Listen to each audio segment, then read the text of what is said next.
Hi, I'm Gary Lanham, and I'm the team leader of the Gary Lanham Group at Coldwell Banker Fort Lauderdale Beach office. And I'm here at the Marriott North. Every Tuesday I attend a B&I Business Networking International Group meeting where I'm also the chairman of the real estate power team. And today we had more post Irma situations come up, and our real estate power team has been really involved with helping our customers take care of hurricane damage, hurricane performance. Hey David, hey Linda, hey Anthony, thanks for joining us. So good to see you here. So what I wanted to do, I've got my favorite architect in town with me. His name is Ron Trebbi. He is a University of Florida grad architect, and he also is the architect that trains other architects so that they understand better how to perform their job on a functionality basis. And he has quite a design sense, and he shared with us today some things about hurricanes that you probably should know about. So I've asked Ron to give a few comments to me, and I want to introduce Ron in person. I'll flip the camera around, and here we go. Hi, Ron. Good morning. I'm going to get you to stand over here, get you a little better lighting, and there we go. And so if you could just share, you were talking about hurricane and how we can be more prepared, and there were a couple of things you shared today with us regarding our air conditioners and also our roofs. So we were talking about hardening your house, and this is a term that we use that has to do with taking older buildings and making them more compliant or compliant with what the current building code is.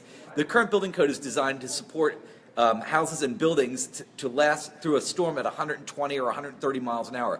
Many older buildings aren't designed for that. And so there are lots and lots of things that you can do to harden your house and really make it a lot more substantial when a big storm comes through. Mostly we get glancing blows, but there's always a shot that we're going to get one.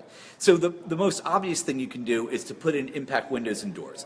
But another really important thing is to make sure that your roof is actually tied down to the building properly. So anybody who's going through a roof replacement should look at the idea of how the roof trusses are tied down to the walls of the building, and that the roof sheathing is properly nailed down.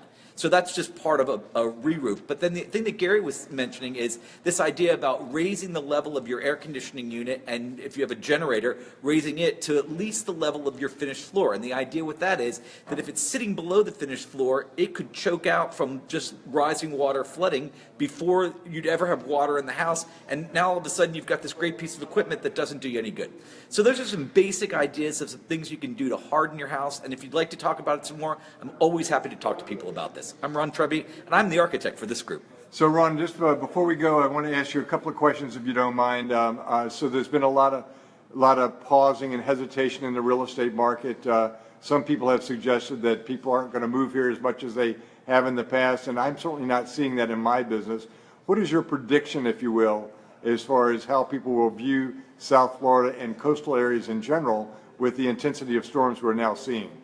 I think that storm intensity will change over the course of years, and sometimes they're worse and sometimes they're better, right? But we had a real wake-up call after Hurricane Andrew where we moved all the standards for construction up. And so what you're going to find out in the coming days is when you look at the buildings that survived in the Keys, you're going to find out that those buildings were all built after Hurricane Andrew, and you're going to largely find out that they're very, very untouched. That storm landed in the Keys at 135 or 145 miles an hour. I don't know what that number is, but something substantial. And I bet what you're going to find out is those post-Hurricane Andrew buildings are still there, and the rest of the stuff that was built in the 60s and 70s, it's just built to some different standard, can't take that kind of abuse. And I think that with that standard in place, people are going to look at living in South Florida as the paradise that it actually is. They're going to say, hey, they build buildings and they know how to survive in this environment, and I don't think it's going to make a bit of difference. Great. Well, thank you so much, Ron. And as a public service, we try to provide lots of services to our real estate customers. Again, I'm Gary Lanham. I'm the team leader of the Gary Lanham Group at Coldwell Banker Fort Lauderdale Beach office. Thank you.